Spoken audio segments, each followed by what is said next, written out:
Hi, my name is Anthony Wong, and I'm going to talk about some of the revascularization techniques used in the management of complex aneurysms and skull-base tumors. The clipping and coiling techniques used to treat common aneurysm configurations are frequently inadequate to address aneurysms of unusual size or shape, which often incorporate the parent artery or adjacent arterial branches into the aneurysm. Surgical options for such complex aneurysms not amenable to direct treatment generally include parent artery sacrifice, proximal or Hunterian ligation, and trapping by proximal and distal arterial occlusion. These treatments interrupt the normal cerebral circulation and risk causing ischemia in the territory supplied by the occluded artery if distal collateral circulation is inadequate to compensate for its loss.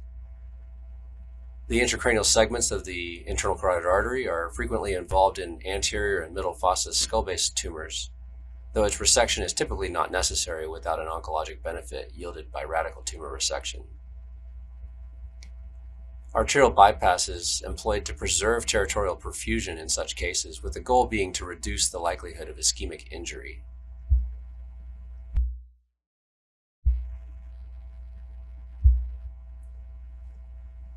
Technical considerations for cerebral revascularization include the donor site, the recipient site, the conduit, and the quantity of flow to be replaced.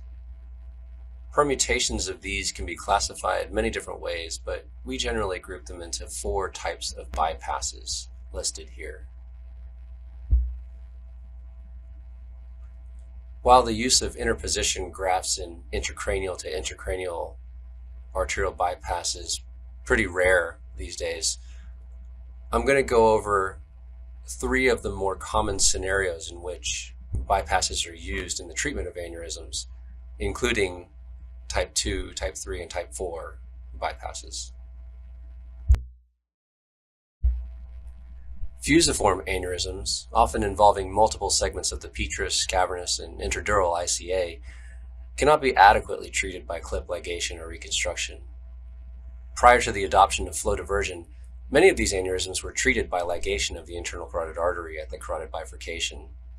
However, predicting the adequacy of collateral compensation for loss of the ICA, typically done using a combination of dynamic angiography analysis and balloon test occlusion, is inexact, with a substantial risk of false negative results.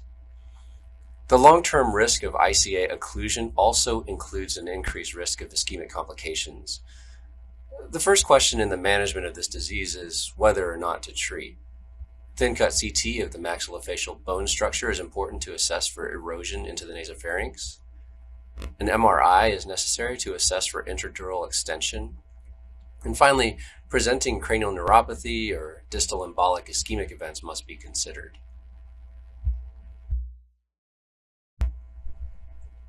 The PUFS trial and the SILK trial and a number of other studies have now established both the safety and the efficacy of the use of flow diversion in the treatment of these complex ICA aneurysms. However, clinical scenarios where flow diversion may not be the optimal choice for the patient are fairly common.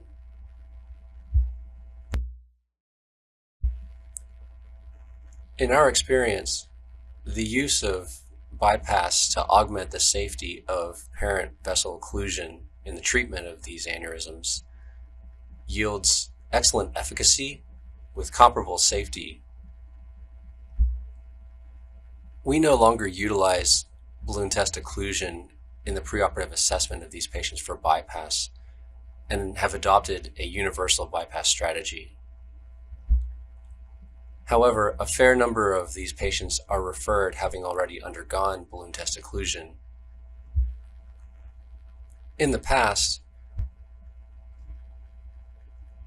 we have attempted a bypass and then staged occlusion strategy, redoing the balloon test occlusion prior to vessel occlusion. However, if the adequacy of the bypass is in question, we now just use intraoperative angiography prior to permanent vessel sacrifice. In this particular case, we employed a double barrel STA to MCA bypass. In our experience, pedicled arterial grafts are nearly always adequate for revascularization, and the use of interposition grafts is generally not necessary to provide a high flow result. Rather, we use interposition grafts when additional conduits are required. This illustration shows a typical STA to MCA bypass where a craniotomy is centered 6 centimeters superior to the external auditory canal, such that the sylvian fissure is in the middle of the craniotomy. Appropriate M3 or M4 vessels are then selected as a recipient. In these cases, a temporal branch and a frontal branch are selected as recipients. When possible, the temporal recipient is bypassed more proximally, and the frontal recipient is bypassed more distally. This video demonstrates the general technique used in performing a pedicled artery EC-IC bypass. Here, the STA is dissected and mobilized. The distal end is cut for length and opened in a spatulated fashion in order to increase the surface area of the anastomosis. A size-matched arteriotomy is planned and performed sharply. A heel stitch is placed, beginning a running suture line.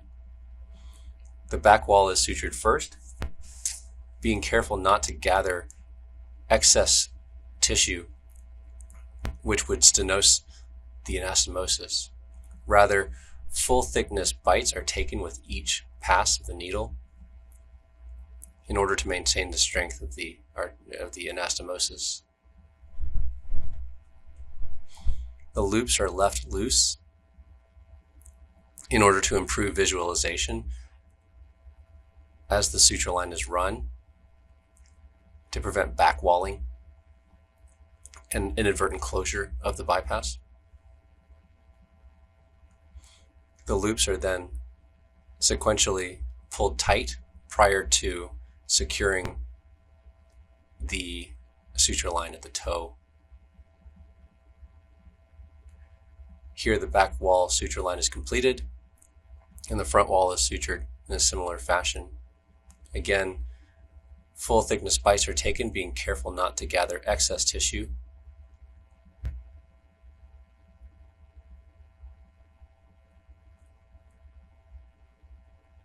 And again, the loops are left loose and tightened prior to fully securing the suture line at the toe end. We frequently utilize interrupted sutures rather than running when the bypass is expected to provide flow replacement so that the size of the bypass can grow and mature in time in order to meet flow demand.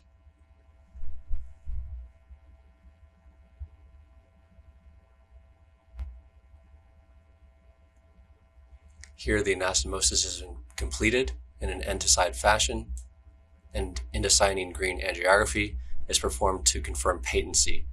At this point, temporary occlusion is performed of the proximal ICA in the neck, and we frequently perform intraoperative angiography to confirm adequacy of flow replacement prior to permanent ligation.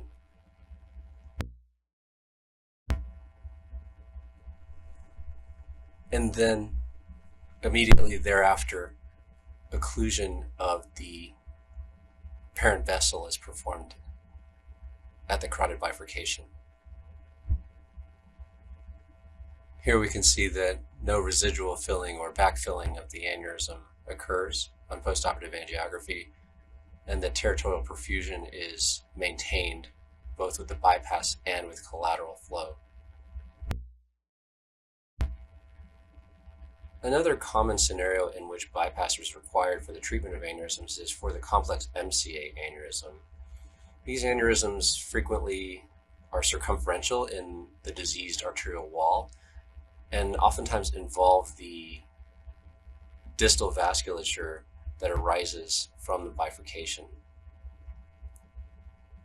Another important consideration is involvement of the lenticular striate arteries on the M1 segment.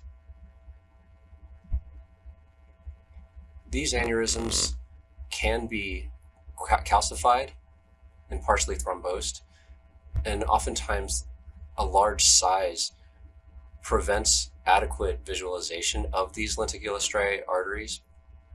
And so Hunterian ligation can be quite difficult.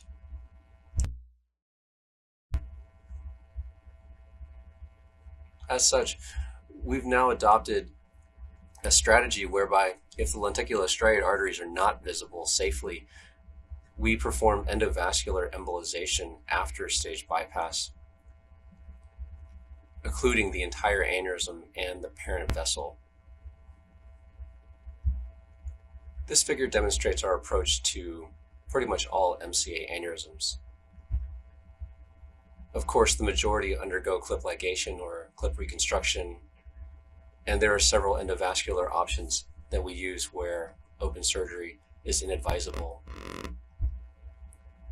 However, for these more complex configurations, we frequently employ bypass with proximal ligation, either with open Hunterian ligation or with endovascular sacrifice. The number of bypass conduits required is dictated by the number of distal branches that are involved and must be revascularized. In addition, aneurysm excision and reconstruction of the parent artery is oftentimes a useful technique.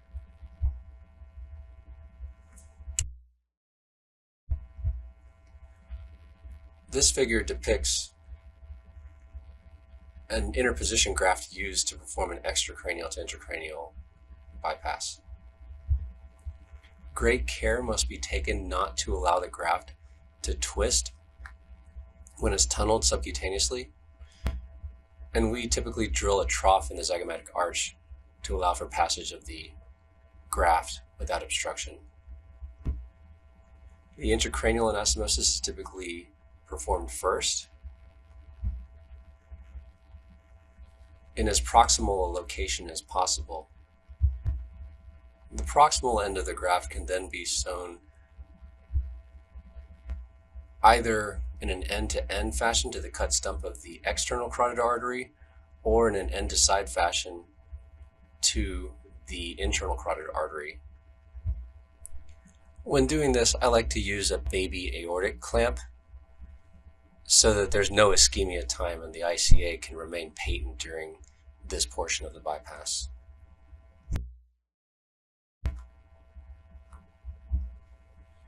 Here, frames A and B show an MCA aneurysm untreatable by clip ligation or clip reconstruction and poorly suited for other endovascular means, as many of the involved lenticular striate arteries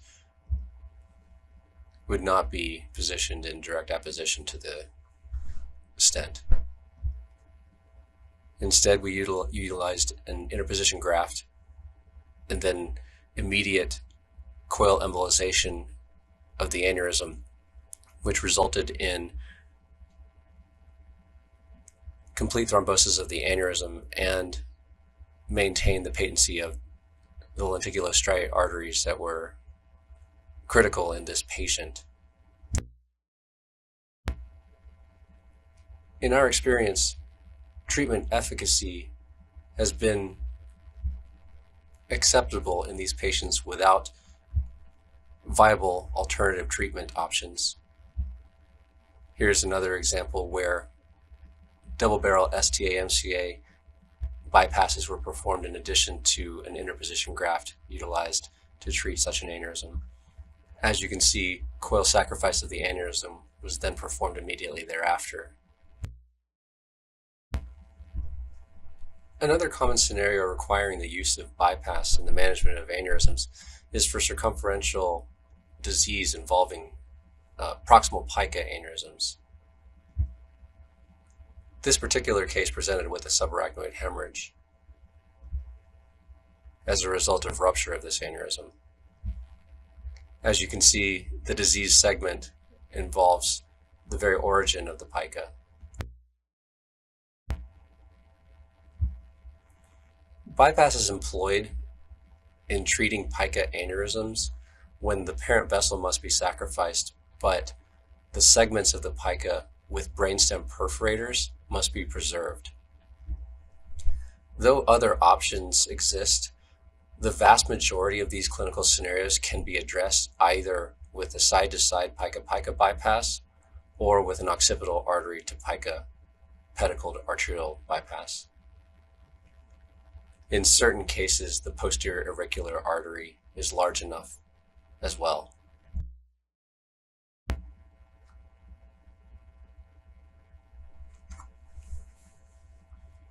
This video demonstrates the technique used in performing the bypass required for this patient.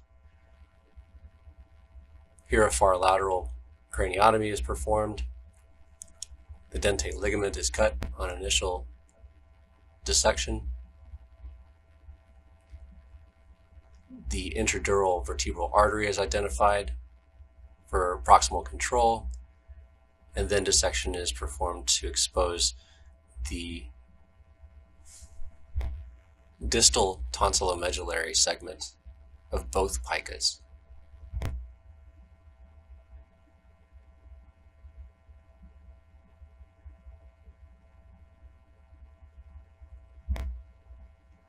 A long segment arteriotomy is planned.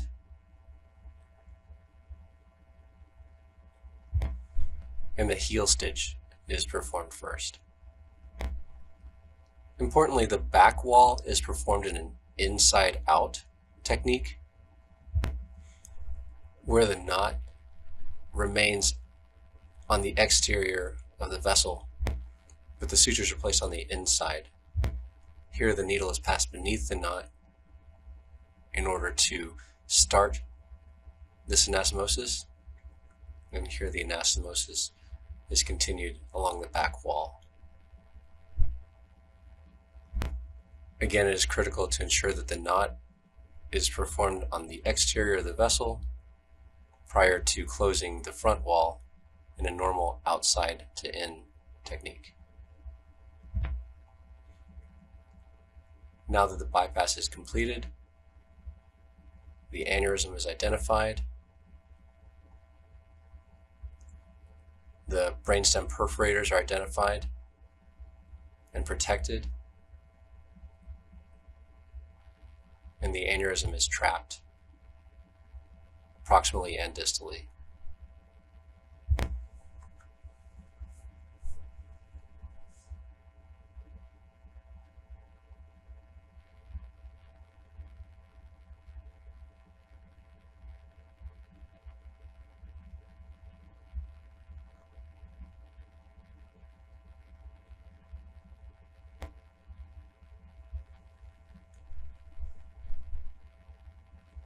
Indocyanine green angiography is performed to verify patency of the bypass and backfilling of the occluded segment of the proximal left pica and occlusion of the aneurysm.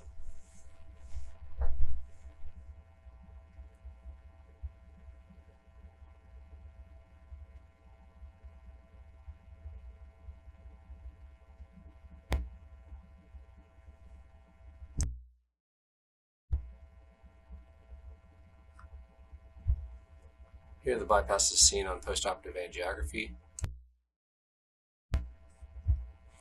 And in conclusion, revascularization in the management of aneurysms and skull-based tumors is multifaceted and nuanced indication for the use of arterial bypass. Case selection, revascularization strategies, and bypass techniques are tailored for the individual patient and individual clinical situation. However, these techniques remain an important part of the cerebrovascular neurosurgeon's armamentarium, and when performed in the hands of expert operators can yield extremely beneficial and satisfying long-term results.